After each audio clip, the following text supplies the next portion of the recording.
bagus, tidak menyinggung perasaan teman gitu. Halo guys, kembali lagi di podcast Simak bersama aku Emil Zarskia dan rekan aku Rasyal Rismawati. Di sini kita mau ngapain sih, Mel? Udah semangat banget pagi-pagi ini. Ngapain ya, Mel, kira-kira? Jadi di sini tuh kita bakal ngobrol-ngobrol banyak tentang self care. Sebelumnya kita kan udah buat tema nih ya, Ras. Tema kita tuh apa sih?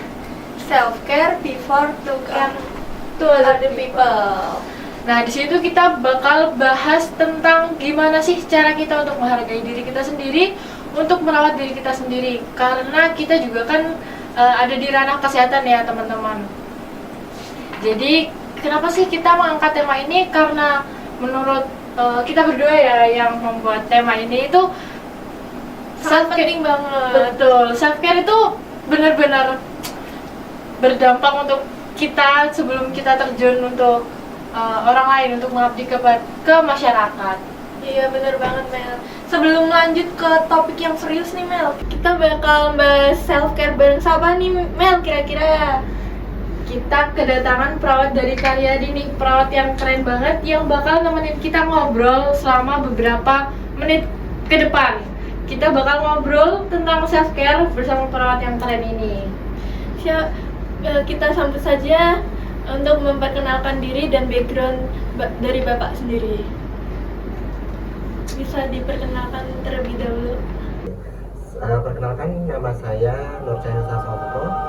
Kebetulan saya bekerja di Rumah Sakit Umum Pusat Dr. Karyadi Semarang, dan pengalaman saya bekerja di Karyadi itu di instalasi jantung dan pembuluh darah. Itu hanya 5 bulan saja ya di instalasi jantung dan pembuluh darah. Kemudian saya dipindahkan di instalasi rawat intensif di ruang ICU, dan alhamdulillah di ICU saya bekerja kurang lebih selama 13 tahun, dan saat ini saya dipindah tugaskan di Komite Pencegahan dan Pengendalian Infeksi Rumah Sakit Umum Pusat Dr. Karyadi Semarang, dan saya juga sebagai sekretaris di subkomite surveillance seperti itu. Terus kemudian tempat tinggal saya ada di Semarang, dan alhamdulillahnya saya juga alumni dari Unimus. Keren banget. Kita bisa gak ya jadi Pak? Insya Allah. Insya Allah bisa. Amin. Amin. Oke, jadi kita di sini bakal ngebahas tentang self care ya Pak. Karena self care juga lagi booming banget di kalangan Gen Z. Teman-teman juga pasti tahu tentang self care karena influencer juga sudah banyak yang membahas tentang self care. Karena kita juga berada di ranah keperawatan, jadi mungkin self care yang kita bahas di sini lebih merujuk ke ranah kesehatan. Tapi juga nggak menutup kemungkinan kita bakal bahas self care secara general, karena self care itu sendiri juga sangat luas pembahasannya seperti itu. Mungkin dari Pak Sasongko bisa menceritakan pengalaman yang berkaitan dengan self care gitu Pak. Ya, oke, baik, terima kasih. Jantung itu sendiri yang lebih spesifiknya adalah tentang bagaimana cara kita melakukan perawatan diri ya. Perawatan diri itu dalam artian bukan sejatinya itu kita pakai lotion kayak gitu, enggak ya. Jadi kalau self care itu sendiri lebih ke mengarah tentang perawatan diri, bagaimana cara kita bisa menangani faktor-faktor yang menyebabkan diri kita itu istilahnya mengalami tekanan yang berlebihan. Berlebihannya itu seperti kayak stres, baik dalam bentuk emosional, kemudian pikiran ataupun tenaga. Nah, coping mekanisme yang bagus adalah yaitu dalam bentuk self care. Nah, self care itu sendiri dari beberapa hal memang kita bisa untuk menggunakan istilahnya waktu luang untuk berrekreasi dengan keluarga, kemudian mendengarkan musik, kemudian kita refreshing sendiri atau mungkin dengan teman-teman yang lain, itu salah satu bentuk dari self care. Ternyata gitu ya teman-teman, self care sendiri. Kalian juga pasti secara nggak sadar tuh sudah melakukan self care. Kalau kalian sudah melakukan hal-hal yang kalian suka, kayak dengerin lagu, main bareng teman, juga itu termasuk self care biar kita nggak stres banget gitu dalam hidup ya. Betul banget. Selanjutnya kita akan membahas tentang burnout. teman-teman sendiri tahu nggak sih burnout sendiri? Kamu tahu nggak Mel tentang burnout sendiri? Burnout setahu aku tuh dari teman-teman juga ya kan, Genji juga lah pasti banyak banget yang bahas tentang burnout. Menurut aku apa ya, sepemahaman aku, burnout itu kondisi ketika kita benar-benar misalnya benar-benar capek sama apa yang udah kita jalani selama ini, kayak benar-benar emosi negatif yang udah numpuk di diri kita gitu loh, tanpa kita sadari itu membuat kita capek untuk menjalani kehidupan selanjutnya gitu. Iya, benar banget. Apalagi kita ketemu banyak orang kan Mel. Iya, kadang kan itu juga Mempengaruhi banget benar, ke diri kita. benar. Nah, selanjutnya cara mengatasi burnout sendiri itu gimana sih menurut Pak Sasongko sendiri? Oke, baik. Terima kasih. Ini pertanyaan yang sangat bagus ya. Jadi sering sekali teman-teman di dunia keperawatan, baik itu dari mahasiswa ataupun teman-teman yang sudah bekerja di lapangan, itu seringkali mengalami hal-hal yang kita namakan sebagai burnout ya. Burnout itu sendiri merupakan suatu kelelahan fisik di mana seseorang itu juga mengalami kelelahan emosional, kemudian ada juga yang berakibat ke mental. Nah, ini akibat dari stres kerja yang sangat berkepanjangan. Kalau di dunia mahasiswa pun itu juga, misalnya tugas atau mungkin skripsi yang belum kelar-kelar gitu, dosennya yang killer dan sebagainya, itu juga bisa mengakibatkan stres pikiran, mental dan emosional seperti itu. Nah, untuk perawat-perawat yang mengalami hal seperti ini itu bisa saja terjadi ketika adanya tekanan ya. Teman-teman yang di lapangan itu terjadi adanya tekanan, kemudian antara tuntutan dari pekerjaan, kemudian tidak diimbangi dengan tenaga ataupun jumlah perawat yang bekerja di lapangan. Sementara tuntutannya harus perfect, harus 100% itu excellent dan sebagainya. Sementara jumlah tenaganya itu tidak mumpuni, kemudian kemampuan dari perawat itu sendiri tidak mumpuni, akhirnya menjadi suatu kelelahan, baik kelelahan fisik, kemudian pikiran, emosional dan juga mental seperti itu. Ternyata burnout sendiri tuh mempunyai makna penting banget loh Mel buat diri kita sendiri. Benar, ternyata emang kalau emosi negatif terus kita nggak mengatasinya dengan baik tuh bakal jadi hal negatif bagi diri sendiri. Benar. Kita kan juga nggak tahu ya sampai mana sih batas kita gitu. Nah, ini kira-kira teman-teman semuanya ini pernah nggak sih mengalami hal-hal seperti itu? Misalnya di perkuliahan ya, pernah nggak? Tentunya pernah ya. Pernah banget sih. Capek berorganisasi terus. Iya benar. Apalagi jadwalnya tuh udah dadakan gitu loh Pak. Pernah banget. Dan juga hal-hal apa saja yang ini biasanya teman-teman lakukan untuk istilahnya bisa merefresh kembali dan tidak terjadi burnout? Biasanya sih istirahat, tidur ya Mel. Main ya. Main. Kalau saya sih biasanya main game ya Pak, biar relax lah ya. Nah, itu kan berarti salah satu bentuk dari self-care-nya ya. Self-care-nya teman-teman semuanya ya, main, kemudian nongkrong sama teman-teman, curhat gitu. Iya. Itu salah satu bentuk dari self-care supaya tidak terjadi burnout. Itu sudah bagus loh. Jadi apa ya, kayak refleks gitu. Iya. Pusing nih, kita juga capek untuk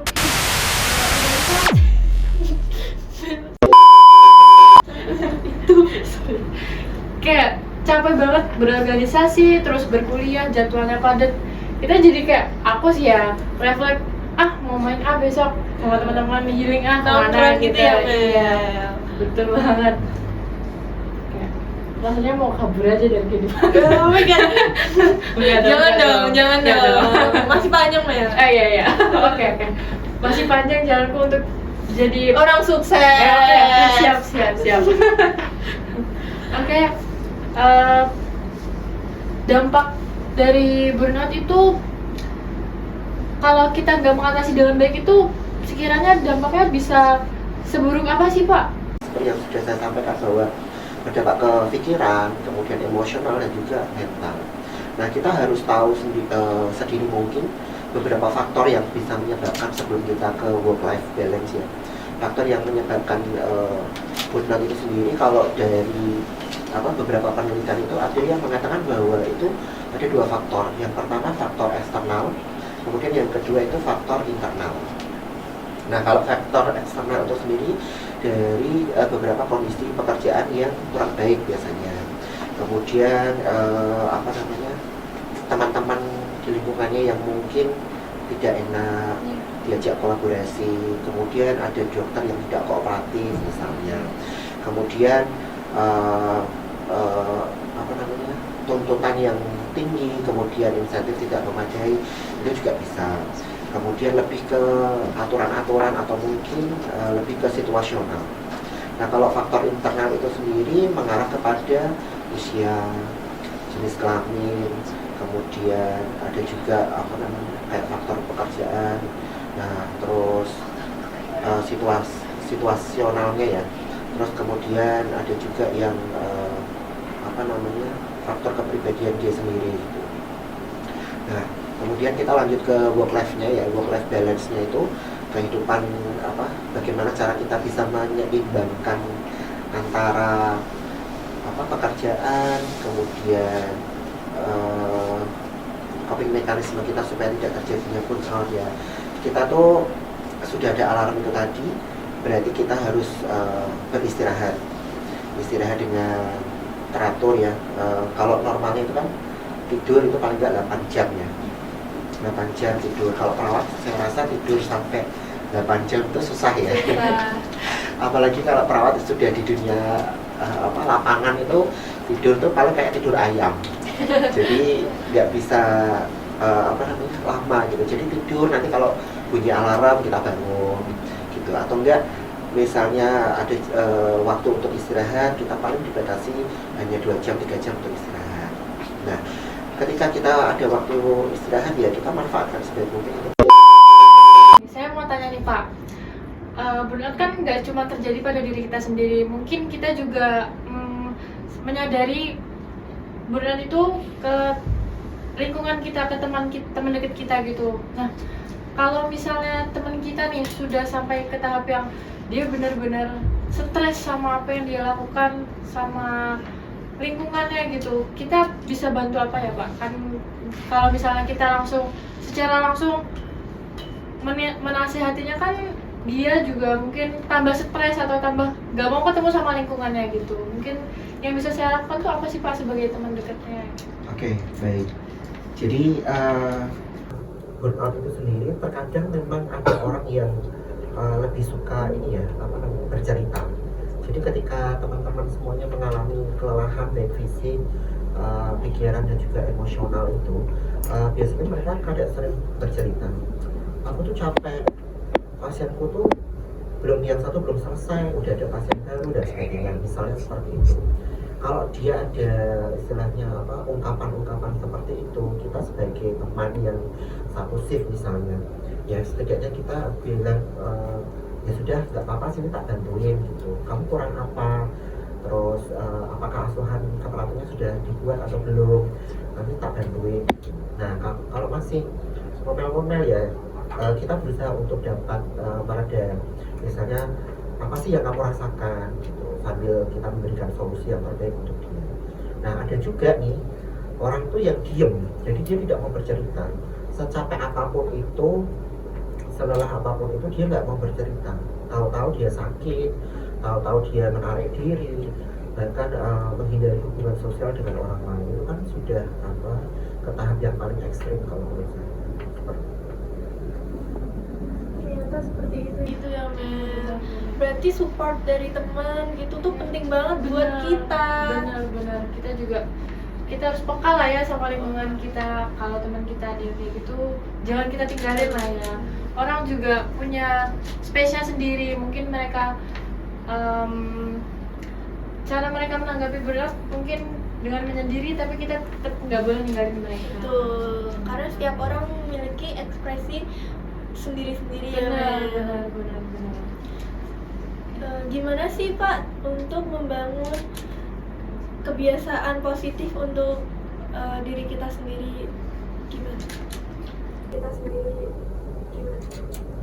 Oke, untuk dapat membangun apa namanya kegiatan ya, kegiatan yang positif itu ya gampang lah. Kalau masih di dalam lingkungan perkuliahan itu mungkin kita masih bisa mengikuti salah satu kegiatan-kegiatan organisasi ya.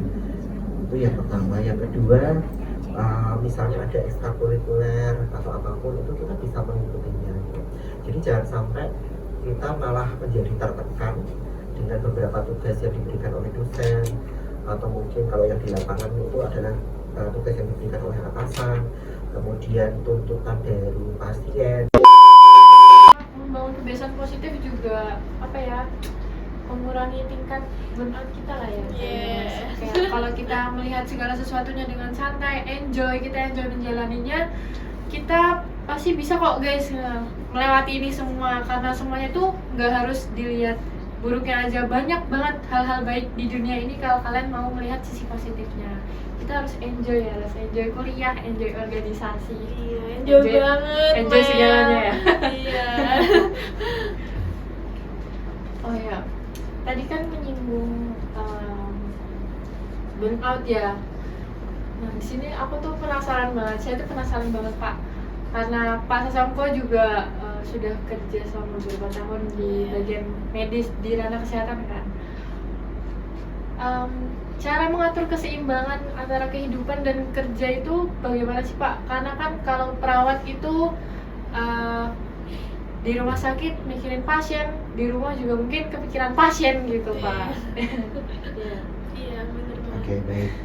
Ini luar biasa sekali ya. Jadi memang kita sebut adalah work-life balance ya. Iya, betul. Work-life balance di dunia keperawatan. Jadi memang benar, jadi kita harus tahu dulu sebenarnya kita tuh masalahnya gimana.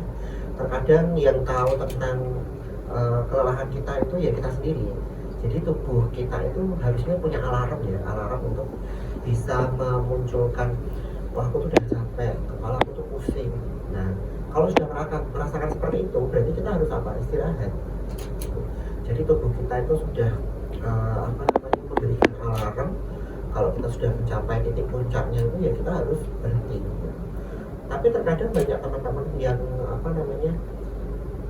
sudah mencapai titik puncak kelelahan itu dia masih terus, wah nggak bisa nih, ini soalnya deadline-nya udah mepet nih, besok harus dikumpulin atau mungkin besok harus selesai, besok auditnya harus segera dilaporkan ke direktur dan sebagainya seperti itu. Jadi dia masih maksa.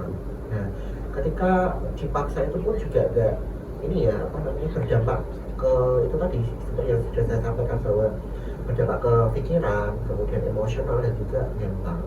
Nah, kita harus tahu sedini mungkin beberapa faktor yang bisa menyebabkan sebelum kita ke work life balance ya. Faktor yang menyebabkan burnout itu sendiri, kalau dari beberapa penelitian itu ada yang mengatakan bahwa itu ada dua faktor. Yang pertama faktor eksternal, kemudian yang kedua itu faktor internal. Nah, kalau faktor eksternal itu sendiri dari beberapa kondisi pekerjaan yang kurang baik biasanya. Kemudian teman-teman di lingkungannya yang mungkin tidak enak diajak kolaborasi. Kemudian ada dokter yang tidak kooperatif misalnya. Kemudian tuntutan yang tinggi, kemudian insentif tidak memadai, ini juga bisa. Kemudian lebih ke aturan-aturan atau mungkin lebih ke situasional. Nah, kalau faktor internal itu sendiri mengarah kepada usia, jenis kelamin, kemudian ada juga kayak faktor pekerjaan. Nah, terus situasionalnya ya. Terus kemudian ada juga yang faktor kepribadian dia sendiri. Nah, kemudian kita lanjut ke work life-nya ya, work life balance-nya itu kehidupan bagaimana cara kita bisa menyeimbangkan antara pekerjaan, kemudian coping mekanisme kita supaya tidak terjadinya burnout ya. Kita tuh sudah ada alarm itu tadi, berarti kita harus beristirahat dengan teratur ya. Kalau normalnya kan tidur itu paling nggak 8 jam ya, 8 jam tidur. Kalau perawat saya rasa tidur sampai 8 jam itu susah ya. apalagi kalau perawat sudah di dunia lapangan itu tidur tuh paling kayak tidur ayam, jadi nggak bisa lama gitu. Jadi tidur nanti kalau bunyi alarm kita bangun gitu, atau enggak misalnya ada waktu untuk istirahat kita paling dibatasi hanya 2 jam 3 jam untuk istirahat. Nah, ketika kita ada waktu istirahat ya kita manfaatkan sebaik mungkin untuk istirahat. Kemudian jangan pernah yang namanya membawa pekerjaan kantor itu di rumah, ya. Kalau bisa dibatasi, ya boleh lah, tapi kalau bisa dibatasi. Karena apa? Kalau sudah membawa pekerjaan kantor ke rumah itu, yang pertama kita tidak bisa berinteraksi dengan keluarga kita. Kalau yang sudah berkeluarga tidak bisa berinteraksi dengan istri, anak-anaknya, yang harusnya malam itu harus kumpul, belajar bareng, ya, sinau bareng kayak gitu. Jadi ini tertunda gitu. Istilahnya ada jarak antara anak dan orang tua. Nah, terus kemudian refreshing, ya. Kalau misalnya dapat cuti, ya maksimalkan cuti itu dengan baik. Jangan sampai cuti tapi ketika ada rame-rame di grup kita pikirin kok bisa ikut berkomentar dan sebagainya. Udah abaikan, ya. Kalau udah jatah cuti ya sudah cuti, maksimalkan waktu cuti dengan baik, kemudian berlibur dengan keluarga, refreshing, ya. Kalau misalnya tidak ada waktu untuk refreshing, ya silakan untuk dapat menggali lagi, aku tuh butuhnya apa. Kalau mau dengerin lagu, kalau mau dengerin moral nggak masalah. Nonton YouTube atau nonton film di bioskop itu oke, nggak masalah gitu. Terus kemudian kalau misalnya ada teman-teman arisan atau apa, ya boleh kumpul dengan teman-teman. Itu setidaknya dapat mengurangi tanda dan gejala atau mungkin hal-hal yang dapat mengarah ke burnout. Itu kita harus bisa menerapkan itu. Iya.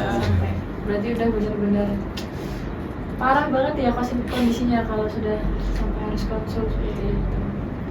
Semoga kita nggak kayak gitu ya, Ras. Kita nggak boleh kayak gitu, Ras. Kita harus refreshing banyak-banyak gak sih, Ras? Biar kita nggak sampai berdampak buruk kayak gitu. Betul banget, refreshing tuh penting banget ternyata, Mel. Iya, ternyata seperti itu guys. Kalian kalau mau refreshing nggak apa-apa banget kok. Hubungin Emily. Oh ya, ajak aku ya. Tapi kita tetap nggak boleh ninggalin tanggung jawab kita kalau kita mau refreshing tuh nggak apa-apa banget. Yang paling penting itu kita nggak boleh meninggalkan tanggung jawab, karena itu berdampak buruk banget. Iya, kita nggak boleh meninggalkan tanggung jawab guys. Betul. Oke, kita kan sudah bahas banyak banget ya tentang self care gitu. Seberapa penting sih Pak mindfulness dan self care bagi kita gitu, bagi mahasiswa dan kalangan-kalangan Gen Z nih? Gen Z. Ini kalangan Gen Z. Iya, betul. Gen Z. Terus setelah Gen Z akan kalangan apa aja ini? Apa kan? Jadi mindfulness itu lebih ke kesadaran kita pribadi, ya. Ya seperti tadi yang sudah saya katakan bahwa kita tuh harus menyadari diri kita bahwa kita tuh udah capek, bahwa kita tuh sudah penat dengan ini, ya. Jadi kita akan membunyikan alarm sendiri di dalam tubuh. Nah, kalau sudah seperti itu, barulah kita menuju ke self care. Self care itu adalah salah satu bentuk dari di mana kita melakukan perawatan diri untuk dapat mengatasi terjadinya burnout itu tadi, ya. Seperti refreshing, piknik, dengerin musik, ya, curhat dengan temannya, itu malah salah satu juga bentuk dari self care. Kemudian istirahat yang cukup. Kemudian kalau sukanya kulineran, ya kulineran aja nggak apa-apa gitu. Terus abaikan berat badan. Terus ada juga yang mereka lebih suka kalau ada masalah gitu dituangkan ke paper, ya. Jadi lebih ke dia bisa nanti jadi pengarang cerita gitu, bisa jadi kisah hidupnya, kemudian bisa dijual, itu akhirnya mendapatkan penghasilan kayak gitu. Itu malah bagus. Nah, hubungannya itu sangat erat sekali ya antara mindfulness dengan self care itu. Jadi ketika kita sudah memberikan alarm, ya sebisa mungkin kita mencari mekanisme yang bagus untuk kita supaya tidak terjadi bunga tersebut. Dari peka terhadap Salah satu pengalaman teman-teman mungkin di lapangan, khususnya saya pribadi ya, di rumah sakit itu, apalagi di ruang ICU, di mana pasien-pasien itu antara bisa kita katakan antara hidup dan mati ya. Pasien itu kalau udah masuk ke ICU itu keluar kemungkinan ada dua cara. Yang pertama dia keluar hidup, atau yang kedua dia keluar dengan meninggal. Nah, kita berharap pasien-pasien yang masuk ke ICU itu semuanya adalah pasien-pasien yang bisa kembali ke ruangan dalam keadaan sehat, seperti itu. Nah, terkadang keluarga kemudian pasien-pasien yang dirawat di ICU itu cenderung mereka mempunyai efek hospitalisasi ya, jadi kayak stres terhadap sakitnya, kemudian stres terhadap lingkungan sekitar dia dirawat, termasuk alat-alat yang di ruang ICU. Nah, alarm, kemudian bunyi steering pump, infus pump itu juga membuat pasien itu stres. Terkadang dia juga tidak bisa tidur. Nah, alhasil sebagai coping mekanismenya pasien tersebut, terkadang mereka marah-marah. Ini kok nggak bisa dimatikan? Ini kenapa kok alarm terus? Ini kok gini. Nah, nanti kadang pasien juga curhat ke keluarganya. Akhirnya keluarga yang tidak tahu kemudian diberitahu oleh pasien, cerita ke kita, kemudian marah-marah ke kita. Kenapa kok nggak ditungguin? Kenapa kok ini dan sebagainya, marah-marah ke kita. Nah, tuntutan dari keluarga, tuntutan dari pasien itu sendiri itu juga kadang membuat kita menjadi burnout ya, mengalami hal-hal burnout ya. Aduh, kok kayak gini. Nah, sementara nanti kalau keluarga komplain ke humas misalnya, humas otomatis akan memperbaiki sistemnya, memperbaiki kinerja kita gitu, memberikan masukan-masukan. Nah, tuntutan itu yang terkadang juga teman-teman mengalami burnout ya, hal-hal seperti itu. Terus kemudian treatment dari teman-teman semuanya yang ada di lapangan itu yang siklusnya shift misalnya pagi, siang, malam gitu. Harusnya pagi itu santai atau mungkin malam itu santai, ternyata harus menerima pasien operasi misalnya, kemudian menerima pasien KLB ya, kejadian luar biasa, misalnya ada kecelakaan misalnya satu truk gitu ya, itu pasien dibawa ke UGD, masuk ke ICU semua. Nah, itu tuh wah iya gitu, itu udah capek sebenarnya gitu. Nah, kita harus bisa mengenali tanda-tanda itu gitu. Aku capek, misalnya kita bisa komunikasi dengan teman sejawat nih, misalnya teman satu shift, katakanlah misalnya namanya Wina kali ya. Win, aku boleh izin nggak sebentar? Mau kemana? Aku mau ke pantry katakanlah gitu. Nah, bikin kopi sambil nenangin sebentar, atau bikin teh atau apa gitu, istirahat sebentar gitu. Kemudian kalau sudah relax, barulah lagi kembali ke pasien. Terus jangan lupa ketika kita beristirahat atau kita ke pantry atau sholat dan sebagainya, itu harus izinkan teman dulu ya, karena kan kita harus meninggalkan pasien-pasien dalam keadaan kritis. Jadi kita tidak boleh meninggalkan dengan begitu saja tanpa dititipkan ke teman kita yang ada di nurse station seperti itu. Boleh, cari muka tuh bebas. Kerja itu mukanya ditinggal di rumah, jadi nanti di kantor cari muka gitu loh. Itu boleh, nggak apa-apa, kan belum tentu mukamu bisa diterima oleh atasan-atasan dan sebagainya, nggak masalah gitu. Tapi jangan pernah kamu terlihat lebih tinggi dengan kamu menginjak temanmu ya, berarti kan kamu sama halnya membuat teman kamu tidak boleh berdiri sama tingginya dengan dirimu. Itu tidak boleh. teman-teman di rumah jangan seperti itu.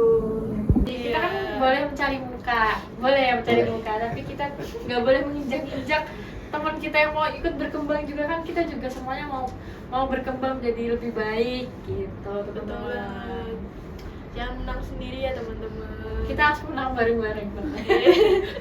Ya, masuk bareng biasanya keluarnya harus bareng gitu. Amin. Kalau angkatan ini kan biasanya bareng nih, nah Iya. nanti keluarnya harus bareng. Jangan sampai udah keluar beberapa, yang satu ketinggalan gitu. Iya, betul banget. Kita ajak keluar bareng-bareng. Keluarnya. Itu namanya solid ya. Solid. Kita harus solid ya.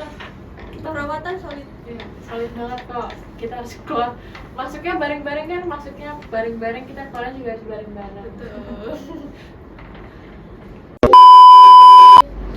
Dia tuh harus perfect gitu ya, mungkin bisa dibilang dia perfeksionis ya, tapi dia kadang mengabaikan dirinya sendiri. Kapan sih dia harus istirahat gitu, dia terlalu fokus sama dirinya sendiri, terlalu fokus sama tujuan yang harus dia selesaikan gitu loh. Kadang dia mengabaikan diri sendiri sampai nggak istirahat loh, padahal masih kuliah. Itu sampai harus hati-hati loh, apa namanya, kalau perfect itu harus hati-hati loh, karena itu nanti akan berakibat ke OCD ya.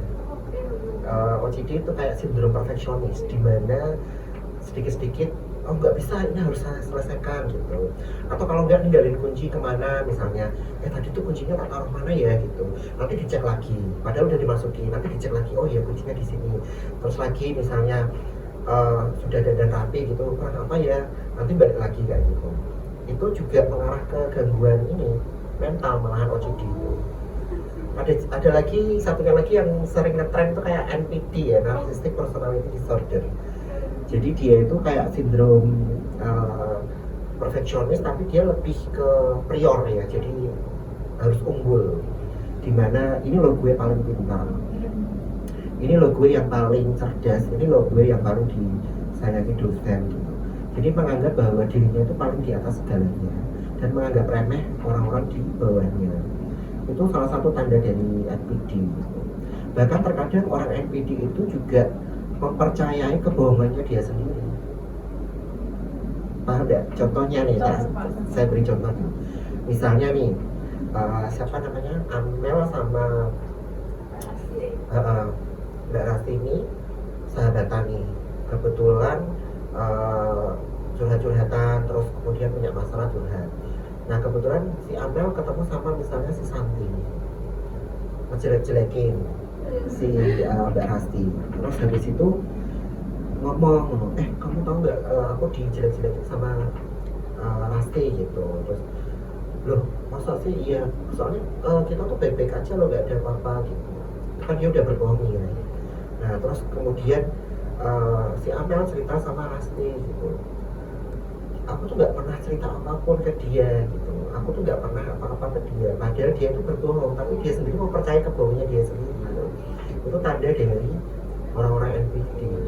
Nah kalau seperti itu hati-hati ya, nanti akan mengarah ke psikiater loh, itu harus ke psikiater gitu.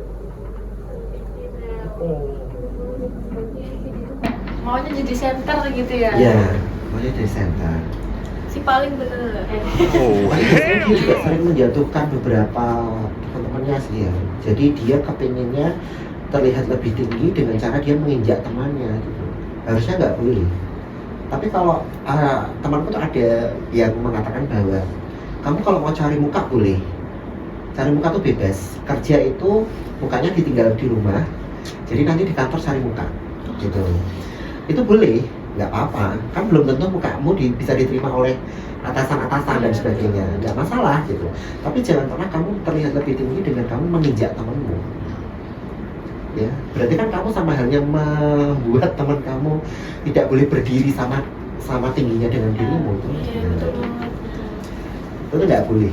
Boleh teman-teman di rumah jangan seperti itu. Ya kita mau ngapain nih Mel kira-kira?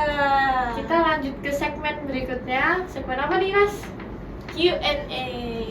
Wah, teman-teman tuh banyak loh Pak yang kita kan membuat forum Q&A, karena kita juga ada segmen Q&A di akhir ini, di akhir episode. Teman-teman ada lumayan banyak ya yang mengisi Q&A itu, karena juga penasaran dengan self-care sendiri. Ya, mungkin ada yang ingin ditanyakan yang dia belum tahu jawabannya gitu. Betul banget. A few moments. Jadi ada yang nanya nih, kamu pernah nggak sih ngerasa bersalah saat melakukan self care? Gimana sih caranya agar kita tuh nggak merasa bersalah ketika kita melakukan self care? Ini pertanyaannya mungkin mirip sama yang rasa nggak enakan gitu ya Pak, yang tadi gitu. Mungkin bisa di Kalau self care nggak enak itu lebih ke beban ya. Jadi misalnya kita punya hutang, kita punya hutang ke teman, tahu-tahu kita refreshing ke Bali. Nah, itu self care yang mungkin rasanya nggak enak ya. Jadi harusnya dia membayar hutang dulu baru dia self care ya. Gitu. Itu kalau nggak enak. Tapi kalau self care sendiri itu sebenarnya ya ini ya suatu bentuk dari penghargaan diri sendiri sebenarnya itu, karena kita tuh sudah sampai bekerja selama kurang lebih 1 minggu ya, supaya kita bisa merdeka ya kita harus self care ya, kita harus memerdekakan diri kita sendiri, refreshing gitu. Kemudian misalnya kita habis gajian, katakanlah nih tanggal 1 kemarin gajian ya, kita mau piknik kemana nih, ya udah manjain diri kamu sendiri, jangan istilahnya jangan eman-eman, itu kan uang dari hasil kerja kita, uang dari hasil kerja kita sendiri ya. Kalau kamu mau refreshing saja tanpa harus memikirkan orang lain gitu, karena waktu liburmu adalah prioritasmu, bukan menjadi prioritas mereka gitu. Dan abaikan ketika seseorang itu berusaha untuk wah enak ya jalan-jalan gitu, terus mereka pasti akan beranggapan bahwa wah duitmu akeh, wah uangmu banyak kayak gitu. Itu tuh ya wajar lah ya, namanya orang hidup di dunia itu pasti tidak akan pernah luput dari celah, pasti akan ada yang bakal mencela, ada juga yang akan membumbung tinggi prestasi-prestasi kita. Nah, self care pun itu adalah juga bentuk dari prestasi dari rutinitas kita bekerja. Nah, jarang kan ada orang yang udah penat dengan pekerjaan dia bisa self care ya. Kalau udah bisa self care ya dia berprestasi sebenarnya itu. Sudah bisa memanjakan dirinya sendiri ya. Refreshing ya, dengerin musik, nonton bioskop ya, kumpul bareng keluarga.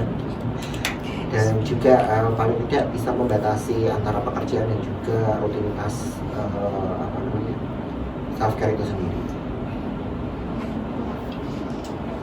Ini jawaban yang mau aku dengar banget sih Ras, karena aku juga pernah sih saya tuh pernah merasa sedikit bersalah gitu ketika saya mencoba untuk refreshing gitu, sedangkan masih ada yang menunggu, tapi saya tuh tetap nggak meninggalkan tanggung jawab. Mungkin cuma rasa bersalah saya gitu, karena masih ada yang harus dikerjakan, tapi kok saya refreshing gitu, sedangkan saya tuh benar-benar sudah stres sampai sudah gak bisa mikir gitu loh Pak, tapi saya masih merasa bersalah gitu. Ini jawabannya mau aku dengar banget sih Mas, ini benar-benar. Kalau saya pribadi juga pernah ya, masih mengalami hal demikian. Kayak kemarin itu tanggal 1 libur, tanggal 2 harusnya saya masuk, tapi kebetulan saya cuti ya, jadi saya manfaatkan cuti untuk bisa berkumpul dengan keluarga. Tapi saya merasa nggak enak karena tanggal 3-4 ini kan sudah libur ya, jadi sudah tidak bisa berinteraksi di kantor. Orang-orang kantor kan pasti juga akan libur juga. Padahal tanggal 5 nanti akan ada event besar, sehingga Jumat kemarin itu harusnya kita preparekan segala sesuatu hal yang nanti akan dimulai di hari Senin tanggal 5 itu. Tapi saya sendiri nggak berangkat karena saya nggak enakan gitu, nggak enak, wah kalau tak tinggal gimana ya. Tapi mau nggak mau saya harus memprioritaskan waktu cuti saya dengan anak-anak saya, dengan keluarga gitu.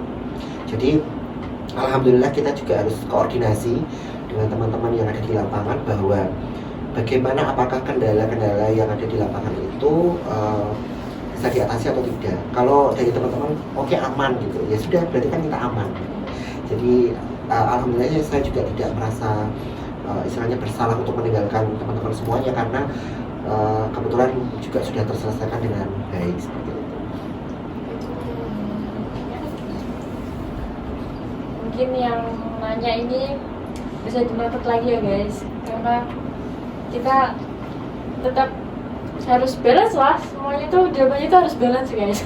Dan bertanggung jawab. Iya benar-benar. Oke. Ini kita kasih satu kesempatan lagi ya buat pertanyaan. Mungkin dari tim yang di balik layar nih, ada yang mau bertanya nggak? Ada. Boleh? Boleh silakan bertanya. Nurse, bagaimana sih cara terbaik untuk menyeimbangkan kebutuhan self-care dengan tuntunan sosial dan akademik tanpa harus merasa bersalah atau takut dinilai negatif oleh orang sekitar? Dan bagaimana juga caranya supaya kita bisa lebih konsisten dalam menerapkan self-care yang benar-benar berdampak positif, bukan sekedar ikut tren atau pelarian saat pas stres gitu? Panjang ya. Iya, macam Mungkin bisa di apa ya, nanti diulangi lagi ya. Jadi bagaimana cara kita apa tadi? Menyeimbangkan kebutuhan self-care dengan tuntunan sosial dan akademik tanpa harus merasa bersalah atau tidak takut dinilai negatif oleh orang sekitar. Oke. Menyeimbangkan tuntutan dengan tuntutan sosial ya. Jadi benar, terkadang memang kita tuh kayak misalnya refreshing itu kadang suka lost control ya, jadi tanpa mempedulikan sekitarnya, padahal kita tuh nggak luput dengan orang-orang di sekitar gitu. Jangan sampai apa yang kita lakukan itu adalah bentuk dari cara kita menyombongkan diri ke ini ya, ke teman-teman ya. Terkadang kita menganggap bahwa itu adalah hal sepele ya, akan tetapi orang menganggapnya bahwa oh itu takabur, oh itu sombong, gitu, ria dan sebagainya. Nah, bagaimana sih cara menjaganya supaya tidak terjadi hal seperti itu? Jadi sekarang tuh marak ya sekali media sosial, baik itu apa namanya di televisi ataupun di handphone kita pun masih banyak sekali media sosial. Kalau bisa itu ketika kita melakukan self care itu kita nggak perlulah kayak misalnya pamer harus oh ini lo gue di Bali, ini lo gue lagi refreshing naik kapal boat gitu, ini lo gue lagi sama pacar gue gitu. Kalau menurut saya itu apa ya nggak apa-apa sih, itu sebuah prestasi, tapi secara tidak langsung kan itu juga akan berdampak ke orang-orang ya. Jadi kalau perlu nggak perlu di-upload ke medsos, mungkin boleh foto untuk dokumentasi, tapi untuk dokumentasi pribadi. Banyak sih teman-teman apa namanya di sosial media itu mereka lebih cenderung suka ini ya, apa namanya kayak menjadi konsumsi story kehidupan kita gitu. Jadi scroll wah enak ya jalan-jalan ke ini, ke Rawajombor, ke ini gitu. Mereka suka story, tapi mereka nggak pernah nge-like ataupun komentar itu di mana kak, itu di mana, itu nggak pernah. Jadi hanya melihat gitu. Nah jangan sampai semua kehidupan yang kita posting di sosial media itu menjadi konsumsi publik gitu. Ya itu akan menjadi itu tadi imbasnya. Terus untuk ke akademis ya sebisa mungkin ketika kita melakukan self care jangan di jam-jam yang ini ya, apa namanya jam-jam di mana perkuliahan itu berlangsung. Katakanlah aku mau berangkat kuliah tapi kok dosennya kilat, mending aku nggak usah berangkat lah. Aku mending mau ke apa misalnya, aku mau kuliner beli gado-gado atau apa, aku mau nge-mall misalnya gitu. Jangan ya, jadi sebisa mungkin kita prioritaskan tanggung jawab kita sebagai seorang mahasiswa, sebagai seorang perawat. Nanti durante itu apa? Jadi selama nanti selesai perkuliahan, selesai pekerjaan, boleh kita melakukan self care gitu, itu nggak masalah. Terus apalagi ya tadi? Bagaimana juga caranya supaya kita bisa lebih konsisten dalam menerapkan self-care yang benar-benar berdampak positif, bukan cuma sekedar ikut tren atau pelarian sesaat dari stres. Oke, self-care itu tadi macam-macam ya bentuknya. Jadi tidak hanya refreshing, kumpul keluarga, dengerin musik, kemudian curhat dengan temannya. Nah, salah satu konsistensi self-care yang bisa kita terapkan tuh ya ini tadi, mengikuti organisasi-organisasi atau mengikuti rutinitas-rutinitas yang memang sudah ada jadwalnya rutin seperti itu. Contohnya kayak saya pribadi itu setiap hari Jumat jam 14.30 sampai jam 16 itu kita ada paduan suara. Jadi paduan suara. Kemudian hari Jumat pagi jam 6 itu sudah ada senam kebugaran. Nah, kita manfaatkan waktu-waktu yang sudah konsisten itu untuk apa ya namanya, menikmati self care kita. Kita kan kalau misalnya paduan suara itu apa sih yang bisa kita explore di sana, selain kita belajar intonasi nada, kemudian kita belajar bagaimana cara pembagian pecah suaranya, ada SATP ya, sopran, alto, tenor, dan bass. Nah, mereka punya jenis suara beda-beda, kemudian digabungkan jadi satu. Itu bukan, kalau saya pribadi bukan suatu beban ya, gimana, wah ini nanti suaranya digabungkan jadi satu. Kalau tabrakan, kan kadang saya sendiri tenor misalnya, tenor, suara tinggi cowok ya, harus jejeran dengan bass, suara rendah cowok. Nanti kalau kita nggak konsisten, suara kita akan mengikuti suara bass. Terus atau kalau nggak bass mengikuti suara tenor gitu. Jadi kita harus fokus dengan nada kita, yang bass fokus dengan nada kita. Nah, saya malah menikmati hal itu gitu. Jadi itu bukan menjadikan saya beban. Nah, itu rutinitas yang konsisten. Terus kemudian apalagi ya? Oh, ada juga yang di Karyadi itu sendera tari. Jadi setiap hari Kamis itu ada rutinitas sendera tari. Nah, hal-hal seperti inilah yang bisa kita lakukan secara terus-menerus gitu dan terjadwal. Atau kalau perlu misalnya teman-teman kalau yang perawat di lapangan itu kan untuk waktu liburnya nggak tentu ya, jadi habis pagi-pagi, kemudian jadwalnya siang-siang, kemudian malam-malam, terus baru lepas libur, begitu seterusnya. Tapi kalau yang di manajemen itu pasti Senin sampai Jumat kerja, kemudian Sabtu Minggu libur. Nah, Sabtu Minggu libur inilah yang bisa dimanfaatkan teman-teman untuk refreshing ya. Refreshingnya kemana? Atau mungkin hanya sekedar kumpul dengan keluarga. Ya, jadikan Sabtu Minggu itu adalah acara yang terpenting di dalam diri kita, yang bisa mengurangi atau meredus terjadinya burnout itu tadi. Nah, nanti akan diterapkan terus-menerus setiap Sabtu Minggu. Jadi kita akan terus konsisten di waktu-waktu tersebut dan tidak melanggar aturan-aturan ya, misalnya kayak tadi pas kuliah atau pas jam kerja kita harus keluar pergi atau kemana gitu. Jadi tetap balance pekerjaan self care, pekerjaan self care. Lagi-lagi harus Iya benar. dan balance. Iya. Jawaban semua jawaban itu balance guys. Iya. Kita juga harus seimbang, segala sesuatu itu harus seimbang antara self care dan juga tanggung jawab kita. Kita udah di pengunjung acara nih Mel, udah ngikutin kita dari awal sampai akhir. Wah, iya banget lagi, kita udah lama ya ngobrol-ngobrol banyak, dan dari pengalaman-pengalaman, cerita-cerita dari Pak Sasongko juga buat ilmu baru sih buat aku. Aku banyak banget belajar dari cerita-cerita Pak Sasongko. Ternyata self care tuh penting banget. Bener. Apalagi self care tuh bentuknya refreshing, Bener. hobi-hobi kita, dan jangan lupa untuk balance dan bertanggung jawab. Betul, karena self care juga itu berkelanjutan guys, sampai kita besar nanti, sampai kita dewasa nanti, sampai akhir lah guys. Iya betul banget. Mungkin ini kalau dibahas juga pasti akan 1 hari lebih kali ya. Iya betul. Jadi nanti mungkin kalau misalnya teman-teman bisa sharing informasi nggak masalah ya. Iya. Jadi di luar sesi ini mungkin kali ya. Oke, siap. Oke, di akhir episode ini mungkin Pak Sasongko bisa memberikan closing statement kepada teman-teman dari tema yang kita angkat hari ini. Baik, terima kasih. Jadi untuk topik kita pada hari ini tentang burnout, kemudian mindfulness dan juga self care, serta bagaimana work life balance kita sebagai seorang perawat.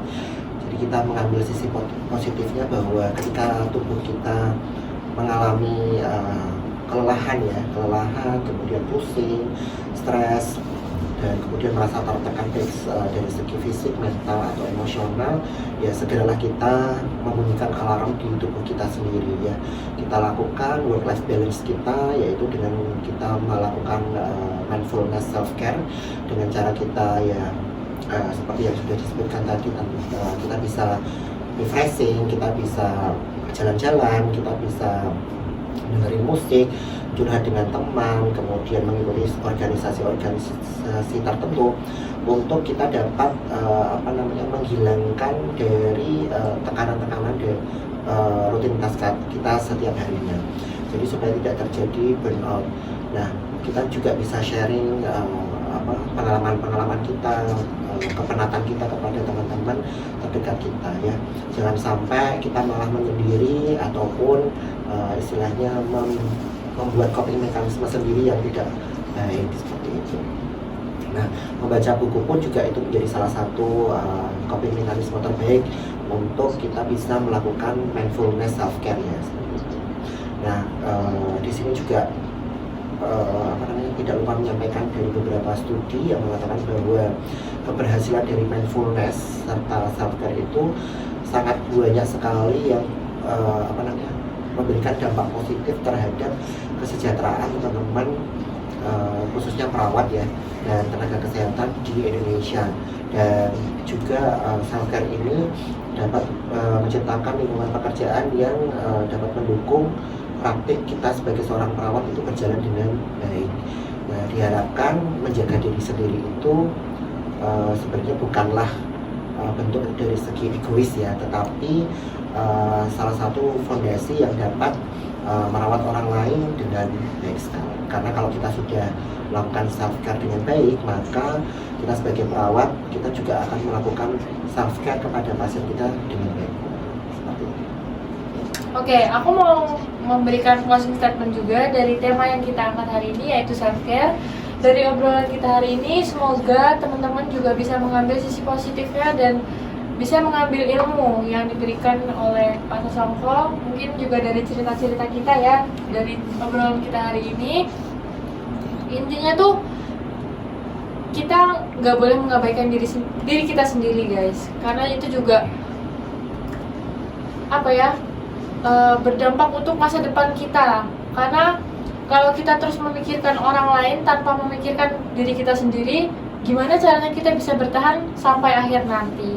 Tapi kita tetap nggak boleh mengabaikan sekitar. Kalau kita juga harus peka sama sekitar. Kita nggak boleh mengabaikan. Kita tuh nggak boleh merasa diri kita itu lebih benar daripada orang lain guys. Karena kita juga hidup itu pasti membutuhkan orang lain, pasti membutuhkan orang sekitar. Walaupun kita sedang pusing-pusingnya nih, sedang stres-stresnya, kita kalau bisa ya jangan mengabaikan orang lain, karena mungkin orang lain itu juga peka sama perasaan kita, peka sama emosi yang sedang kita alami, dan mungkin aja orang itu yang membantu kita untuk terus bertahan di kehidupan yang keras ini guys. Dan aku cuma mau bilang kita harus terus self-respect, self-love, dan self-care guys. Cintai diri sendiri guys, sebelum kita mencintai orang lain. Gitu ya, Iya betul. Mungkin Rasi mau memberikan closing statement. Kalau dari aku sendiri itu mungkin ketika kita melakukan sesuatu itu harus memprioritaskan diri kita sendiri dan bertanggung jawab atas apa yang kita lakukan, dan jangan memikirkan orang lain lebih penting. Gitu aja sih Mel dari aku. Mutiara bagus loh untuk teman-teman semuanya. Jadi kata-kata mutiaranya adalah teruslah belajar dan mengasah, jangan pernah habiskan waktumu untuk berkeluh kesah. Kemudian tetap jalin silaturahmi, karena silaturahmi itu memperpanjang usia, mendapatkan pahala, menolak dalah dan menunda ajal tiba. Keren banget guys. Kata-kata hari ini dari Pak Sasongko mungkin bisa kita terapkan, bisa kalian terapkan di kehidupan kita. Iya. Oke teman-teman, udah di penghujung acara. Terima kasih yang sudah menonton dan menyaksikan podcast hari ini. Materi yang sangat bermanfaat dari Pak Sasongko dan kita sendiri. Jangan lupa like, comment, subscribe, dan jangan lupa untuk follow Instagram Hima Persa Dan Instagram dari Pak Sasongko sendiri di bawah ini. Saya Rastia Lerismawati dan partner saya Emily Rizkia. Izin pamit undur diri. See you next time guys. Bye bye. One is the loneliest number that you'll ever do. Two can be as bad